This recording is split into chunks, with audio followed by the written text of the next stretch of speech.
AI టెక్నాలజీతో 2-3 గంటల్లోనే తిరుమల శ్రీవారి దర్శనం కల్పిస్తామని చెప్పేసి టీటీడీ చైర్మన్ మన బిఆర్ నాయుడు గారు కామెంట్ చేశారు. దీని మీద టీటీడీ మాజీ ఈవో ఎల్వి సుబ్రహ్మణ్యం ఆయన కూడా స్పందించారు. అది సాధ్యం కాదు, ఏఐ ద్వారా గంట లేదా 3 గంటల్లో భక్తులకు శ్రీవారి దర్శనం చేయిస్తామన్న ఆలోచనే విరమించుకోవాలి అని చెప్పేసి మాజీ ఈవో ఎల్వి సుబ్రహ్మణ్యం గారు సూచించడం జరిగింది. అసలు అలాంటి దర్శనమే అసంభవం అని చెప్పేసి ఆయన చాలా స్పష్టంగా చెప్పాడు. ఆయన మాట్లాడిన మాటలకి present TTD chairman BR Naidu గారికి పాపం కోపం తెప్పించినట్టుగా ఉంది. గతంలో టీటీడీ ఈవోగా పనిచేసిన ఎల్వి సుబ్రహ్మణ్యం ఏఐ టెక్నాలజీపై అవగాహన లేకుండా వ్యాఖ్యలు చేశాడని చెప్పేసి బిఆర్ నాయుడు గారు ఆగ్రహం వ్యక్తం చేశారు. ఆయన ఐఏఎస్ ఆఫీసులో ఆయనకి అవగాహన లేదంట, ఈ బిఆర్ నాయుడు గారికి అవగాహన ఉందంట. గూగుల్, టీసీఎస్ అది ఈ సంస్థల సహకారంతో ఉచితంగా ఏఐ సాంకేతికను ఉపయోగించి 2 గంటల్లోపే భక్తులకు దర్శనం కల్పించాలని చెప్పేసి టీటీడీ పాలక మండలి నిర్ణయించింది.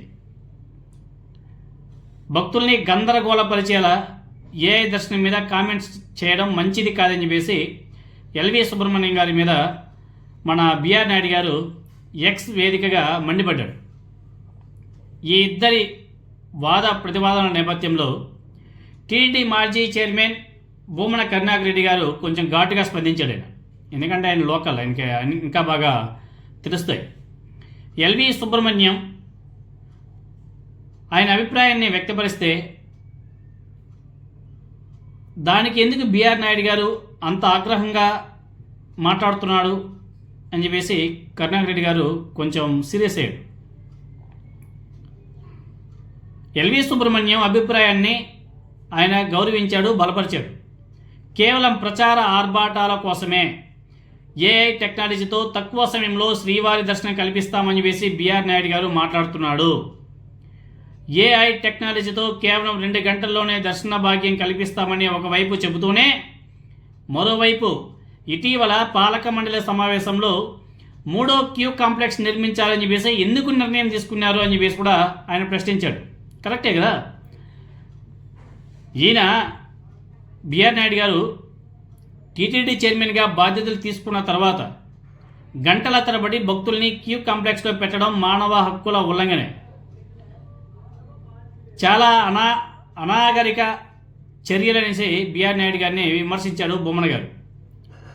బాధ్యతలు తీసుకున్నప్పటి నుంచి నిరంతరం ఏఐ టెక్నాలజీ గురించే మాట్లాడుతూనే ఉన్నాడు తప్ప అసలు దాని గురించి ఇప్పటివరకు ఎందుకు ఇంప్లిమెంట్ చేయలేదు, ఎందుకు దాన్ని తీసుకురాలేదని చెప్పేసి ప్రశ్నిస్తున్నాడు. ప్రస్తుతం 2 క్యూ కాంప్లెక్స్లు సరిపోవని చెప్పేసి గుర్తించిన తర్వాతే 3వ కాంప్లెక్స్ నిర్మాణానికి నిర్ణయించడం నిజం కదా. మరి మీరు ఏఐ టెక్నాలజీ అంటున్నారు, మరి 3వ కాంప్లెక్స్ అంటున్నారు. ఏఐ టెక్నాలజీ మీద మాటలతో కాలం గడపడం తప్ప చర్యలేవీ లేవు. ఇలా చెబుతూనే తన పదవీ కాలాన్ని పూర్తి చేసుకొని తాను ఉంటే త్వరగా దర్శనం చేయించేవాడిని అనేసి చెప్పుకోవడానికే ఇదంతా చేస్తున్నాడని చెప్పేసి చాలామంది విమర్శలు కూడా చేస్తున్నారు. ఏఐ టెక్నాలజీని గూగుల్, టీసీఎస్ ఉచితంగా అందిస్తుందని బిఆర్ నాయుడు గారు చెప్తున్నారు. కానీ ఆ సంస్థల ప్రతినిధులు తిరుమల తిరుపతి దేవస్థానానికి సంబంధించినటువంటి వెహికల్స్ వాడుతున్నారు, అలాగే ఇతర ఉద్యోగుల్ని తమ సేవలకు వాడుకుంటున్నారు. ఇది నిజం కాదా అని చెప్పేసి బిఆర్ నాయుడు గారిని మన కరుణాకర్ రెడ్డి గారు ప్రశ్నించారు. ఏఐ ప్రచారంతో లబ్ధి పొందాలనే తప్ప ఏ రకమైన ఉపయోగం లేదు. చైర్మన్గా బాధ్యతలు చేపట్టిన ఈ 9 నెలల కాలంలో క్యూ లైన్లలో బయట ఏ విధంగా ఇబ్బందులు పడుతున్నారో భక్తులు ఏకరవ పెడుతున్నారు. అవేవి కూడా బిఆర్ నాయుడు గారికి కనిపించట్లే. వాటి మీద దృష్టి సారించాలి. ఫస్ట్ ప్రచార ఆర్భాటం కోసం ఏఐ టెక్నాలజీతో 2 గంటల్లోనే దర్శనం కల్పిస్తామని చెప్పేసి చెప్పడం, అలా చెప్పడం వల్ల ఎవరు కూడా నమ్మరు. ఎందుకంటే చంద్రబాబు నాయుడు గారు ముఖ్యమంత్రి అయిన తర్వాత కూడా అదే మాట్లాడుతున్నాడు. ఆయన ఏఐ టెక్నాలజీని తీసుకొచ్చి ఆంధ్రప్రదేశ్ని ఎక్కడికో తీసుకెళ్ళిపోతా అని చెప్పేసి మాట్లాడుతున్నాడు. ఎక్కడికో తీసుకెళ్ళడం దేవుడు అడుగు. ఈవెన్ అమరావతిలో ఎవరైతే కాంట్రాక్టర్స్ ఉన్నారో ఇలాంటి కంపెనీలు మాకు వద్దు ప్రభు అని చెప్పేసి పారిపోవడానికి సిద్ధంగా ఉన్నారు.